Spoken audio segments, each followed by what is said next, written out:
chandelier provides the beautiful backdrop for Seattle's Kingdome, setting of the 1979 All-Star Game.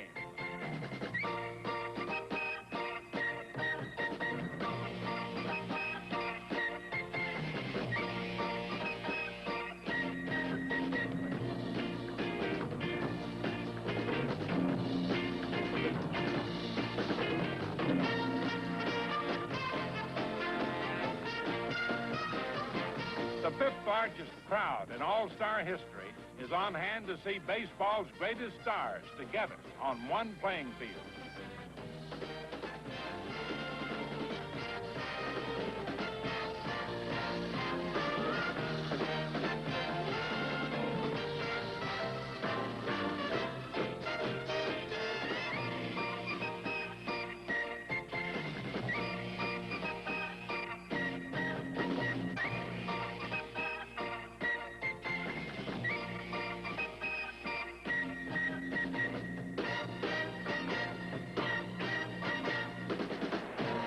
Hello once again, everybody, and I'm Chris Berman. As we continue our looks back at All-Star Game history, we focus on 1979, when they didn't have to contend with any of this stuff, the wet stuff. Second All-Star Game to be played indoors in the Seattle Kingdome in the heart of the beautiful Pacific Northwest. The National League had won 7 straight games and was looking to close out the 70s with their 8th in a row. It produced an unlikely hero from the New York Mets and a likely defensive star from the Pittsburgh Pirates. Join us as we look back at the 79 All-Star Game, which we'll do in just a moment.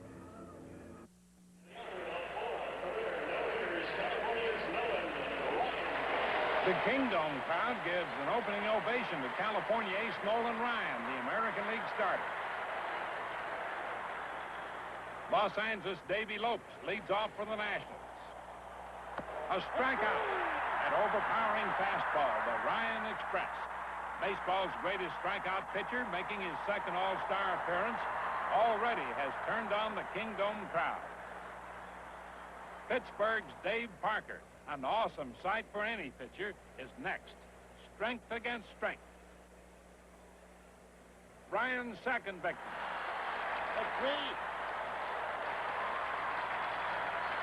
The crowd is wondering whether Ryan can match Hubble's feat of 5 straight strikeouts, while Mike Schmidt wonders how to handle that Ryan fastball. The count is 3-2 on the Dodgers' Steve Garvey as Ryan goes for strikeout number 3. Awfully close, but it's ball 4. Ryan was giving his team a needed early lift, but as seen on the replay, he missed ending the inning on an uncomfortably close call, just inches off the black. Now he has to face Philadelphia's Mike Schmidt, leading vote-getter on the National League squad. And he unloads. Fred Lynn can't get it, and Garvey scores from first as Schmidt goes for a triple.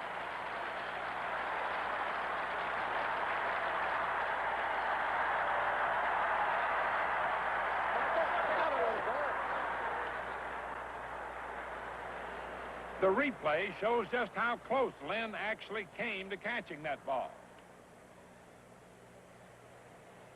A difficult chance, one that Lynn reached but couldn't hold. George Foster, Cincinnati Red slugger.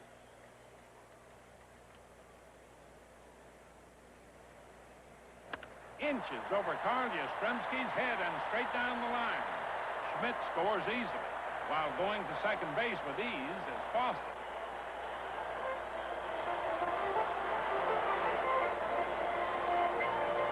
And that's where he stays, but the Nationals have the Americans in an early hold, 2-0 after half an inning.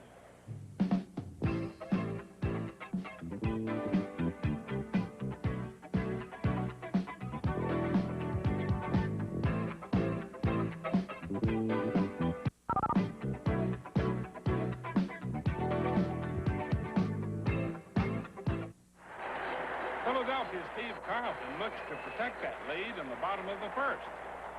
After 1 out, he faces Kansas City's leading hitter, George Brett. Ball 4, and the Americans have their first base runner. California Angels RBI man, Don Baylor, makes his first All-Star appearance. A hot smash just inside the third baseline. Brett scores all the way from first, and Baylor winds up with a double. The American League wastes little time getting on the scoreboard.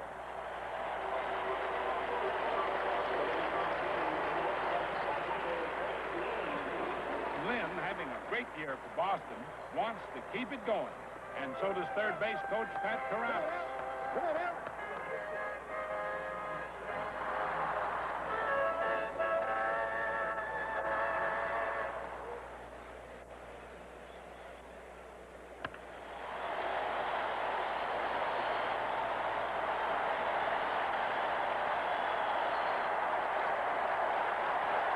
Two-run homer, putting his team on top, 3-2.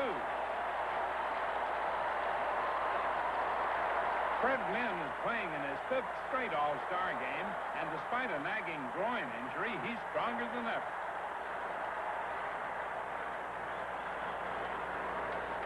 Now Ryan works in the top of the second to Philly catcher Bob Boone, replacing the injured Johnny Bench in the starting lineup.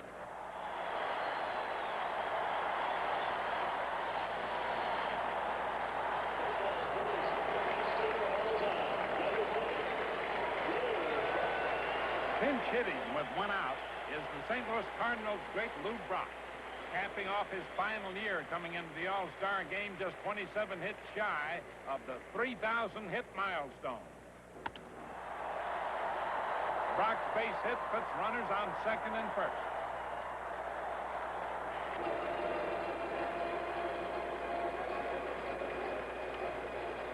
Another look at this Kingdome chop shows why baseball's called a game of inches.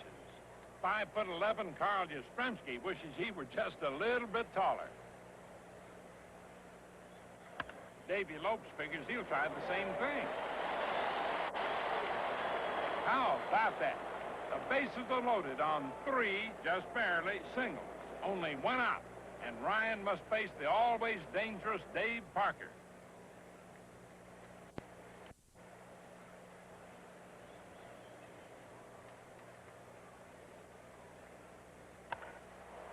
Parker flies to center field.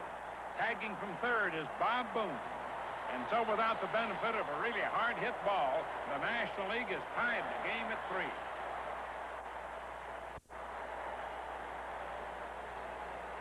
And that's how it stays till the top of the third. Mike Schmidt leads off against Boston's Bob Stanley, one of 5 American League pitchers selected to the All-Star team for the first time.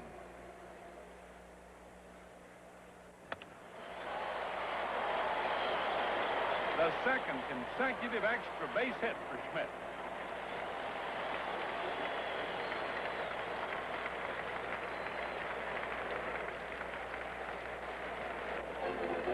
Does the National League have the American League jinx? Well, the chicken's trying to tell Atlanta's Gary Matthews something. Yastrzemski tries for Schmidt at third, but too late. Close, but a costly fielder's choice.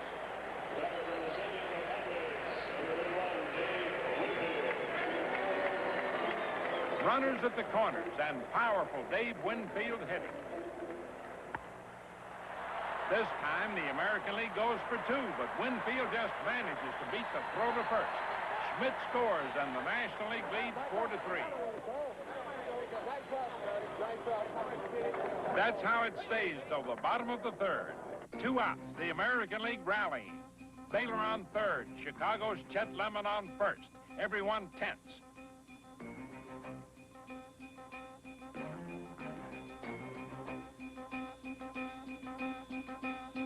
Is this where the American League shakes that All-Star jinx?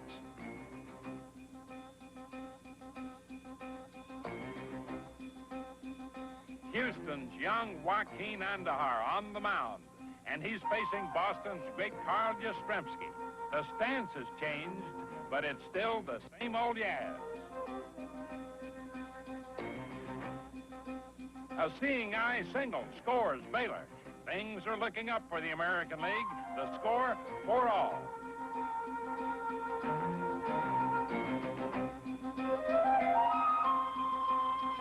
Lemon now on second. Kansas City catcher Darrell Porter at bat.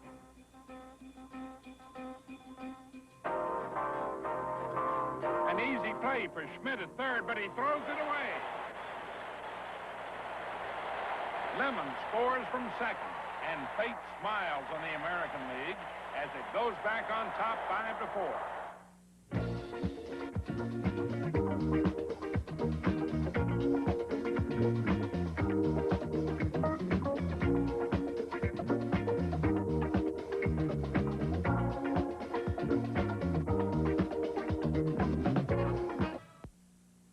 Bottom of the sixth.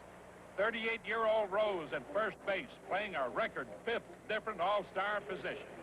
On the mound, 40-year-old Gaylord Perry. Batting, 39-year-old Carl Yastrzemski.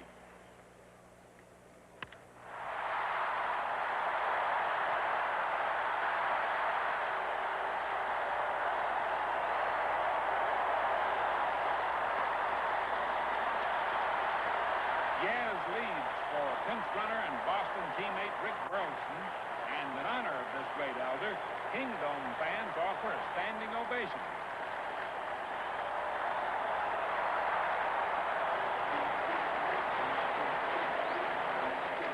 Darrell Porter, the hitter. Burleson leads off first, and Porter lays into one.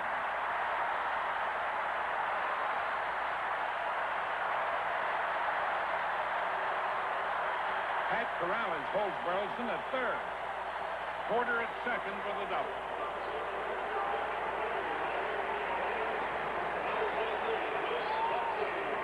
Sent in the pinch hit, Seattle's hometown All-Star, Bruce Bochy, having an impressive year at the plate, and his fans give him a standing ovation.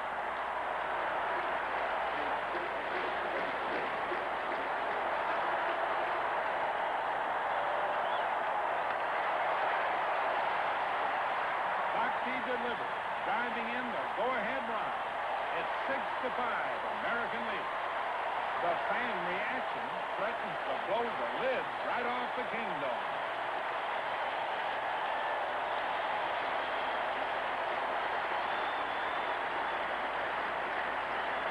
The Americans have 2 on, no outs. Tom Lasorda is afraid that if you give the American League another inch, it might just blow the game wide open.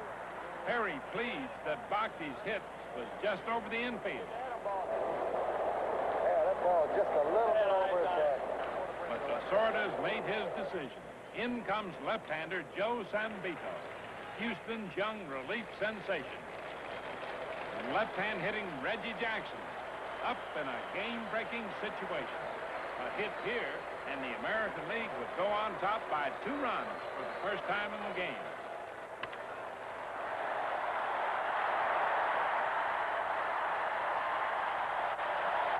Ron Say tags Porter, but the runners advance. Jackson to second, Bochy to third. An intentional pass to Minnesota's Roy Smalley sets up a force at any base.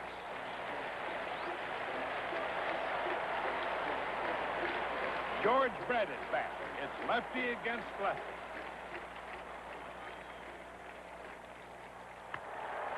He lifts a short fly. Bochy tag. Winfield cuts across. An off-balance throw, but Bochy stays. Third base coach Corrales decided to hold him. It's uncertain whether Bochy would have scored, but one thing is certain. The National League hex is still on. The replay shows why Winfield's throw was offline. He caught the ball with his back to the plate. Lasorda's aggressive style will not allow him to give the Americans another chance. I'm going to bring in that right-hander. I'm going to have to double switch it, too. Okay. I only got 2 pitchers left. I got no place to put him. Okay? Good job, Bill. Did a hell of a job, Joey. I want to double switch. I'm going to put Reynolds at shortstop, and he'll hit in the pitcher spot. And I'm bringing in that right-hander who will hit in Boa's spot. Okay. I had my good time, buddy. Did a hell of a job, Joey. We got to keep him from scoring. You know, I want Miller to hit off a right hand. That's all right. Yeah, I understand, Chip. I'm happy you're here. You did a hell of a job, man. You did. I wanted to strike him out. You threw him some nasty pitches, too. He fouled out some sweeties. Look at him, Mike. Come on, Mike. 2 out now. Get him. Come on. You can do it. Let's go. Attaboy, Joe. That right-hander Lasorda brings into pitch is Mike Lacoste of the Cincinnati Reds, facing right-hand hitter Don Baylor.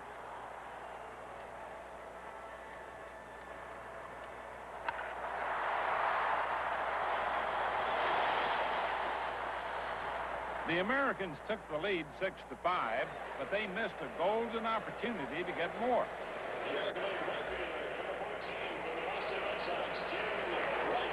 Leading off the bottom of the 7th, Boston slugger Jim Rice looks to add to the lead. The American League gets a break when Dave Parker loses the ball in the Kingdome lights. But Parker recovers quickly and never hesitates. His throw is dead to Rice, and so is Rice. Another look shows how momentum can swing on one play. After a false start, Parker gets a true bounce, makes a great throw, and the American League comes up inches short. Is this another case of the National League jinx?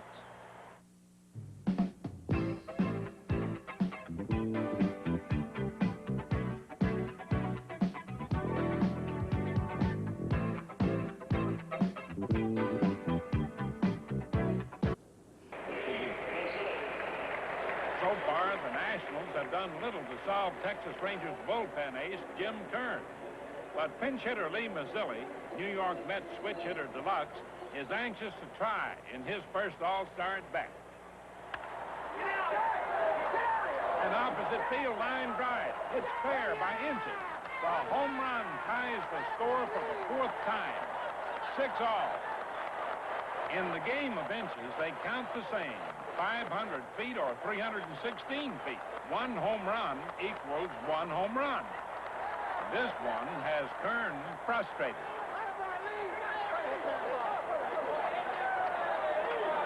Kern has little trouble wiping out other National League hitters, but just can't wipe out Mazzilli's key blow.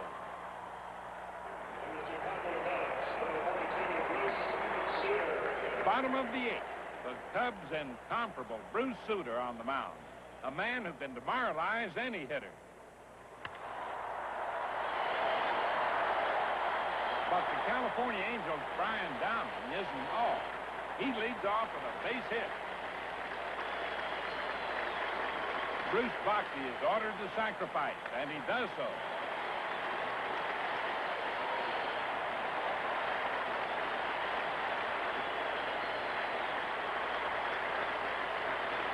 The Nationals know Reggie Jackson can break open a game with one swing of the bat, so they pass him intentionally.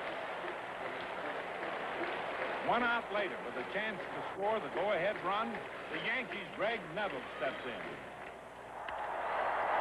Nettles delivers a clutch 2-out blow as Downing turns for home.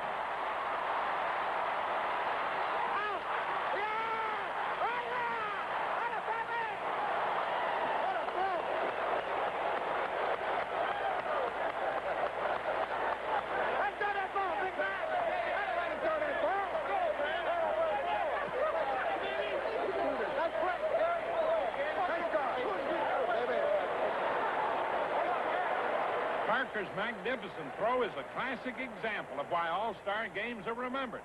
Gary Carter is a rock of granite at the plate, and Downing can't bust through. And he's out by a crucial inch.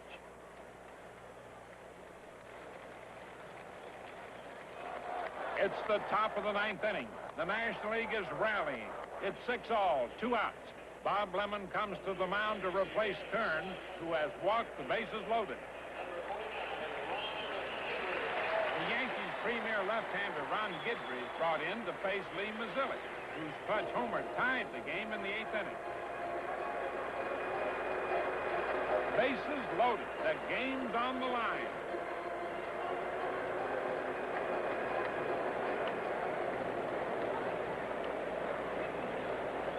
Guidry misses the plate. Mazzilli walks. And comes the go-ahead run without benefit of a base hit. The line score for the National League in the ninth reads no hits, no errors, 1 run, and a 7-6 lead. Now Bruce Sutter, after his second straight All-Star win, makes it look easy. That's 1 out. Here's 2. And the game's over. Congratulations to Bruce Sutter, the All-Star winner for the second year in a row. And congratulations to Dave Parker, MVP of the ball game for his 2 great throws. Nice job, Chuck. The National League wins another squeaker, and its recent All-Star jinx of the American League holds true. 8 straight victories. Let's look back at the 1979 All-Star Game, and with me, the MVP of that game, Dave Parker. And Dave, I know you enjoy winning your batting titles and hitting some home runs, but is it like a home run when you throw runners out at bases and at the plate like you did in that game?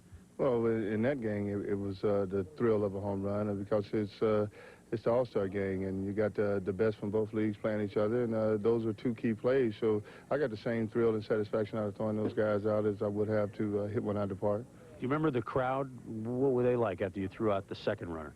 Well, the crowd, of course, they just come out to see the players' outstanding skills. Of course, you got, it was in American League Stadium, and they were pulling for them, but I got a good response from the crowd. They applauded my efforts, and that made it even more special to me. What were the teammates in the dugout? I mean, all of whom have great arms and everything else, but they knew that was something special, didn't they?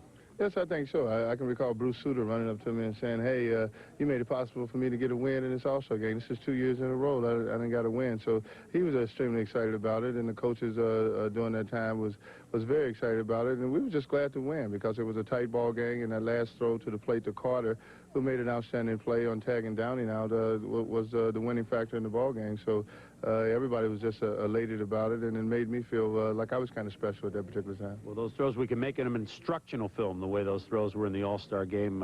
Dave Parker, the MVP of the '79 All-Star game. We hope you've enjoyed looking back at our series of All-Star reviews. Look for more games in the coming weeks. I'm Chris Berman.